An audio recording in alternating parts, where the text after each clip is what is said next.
पंचगंगा पात्राबाहेर शिरोळ तालुक्यात पूरस्थितीची शक्यता, प्रशासन सतर्क। धरण पाणलोट क्षेत्रात मुसळधार पावसामुळे जिल्ह्यातील प्रमुख धरणे 100% भरली असून राधानगरी, वारणा, कोयना आणि चांदोली धरणातून मोठ्या प्रमाणात पाण्याचा विसर्ग सुरू आहे। याचा परिणाम म्हणून कृष्णा, पंचगंगा, दूधगंगा आणि वारणा या नद्यांच्या पाणी पातळीत झपाट्याने वाढ होत आहे। विशेषतः शिरोळ तालुक्यातील पंचगंगा नदीची पाणी पातळी 4 फूट 6 इंचांनी वाढून ती पात्राबाहेर पडली आहे। बाळ, फ्रीजमधून श्रीखंड काढ ना। आम्ही पूर्वी घरीच बनवायचो श्रीखंड, त्याची चवच वेगळी होती। आता काय सगळं रेडीमेड। आजी, हे श्रीखंड खाऊन बघ। आज तुझ्या आईनं घरीच बनवलं की काय?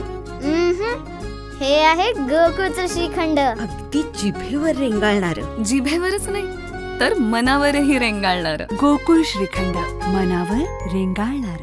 कुरुंदवाड येथील कैलासवासी माजी आमदार दिनकरराव यादव पुलाजवळ पाण्याची पातळी रविवारी 27 जुलै रोजी सकाळी 8 वाजता 39 फूट इतकी नोंदवली गेली।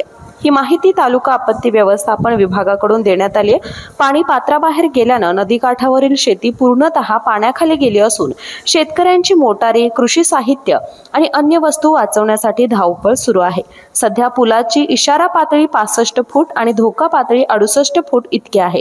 सुदैवाने अजून धोका पातळी ओलांडलेली नसली तरी सतत वाढणाऱ्या पातळीमुळे धोका निर्माण होण्याची शक्यता आहे। या पार्श्वभूमीवर शिरोळ तालुका आपत्ती व्यवस्थापन सज्ज झाला असून नागरिकांना सतर्क राहण्याचं आवाहन करण्यात आलंय। विशेषतः शेतकऱ्यांनी आणि नागरिकांनी नदीकाठावर न जाण्याचं आवाहन प्रशासनानं केलं आहे।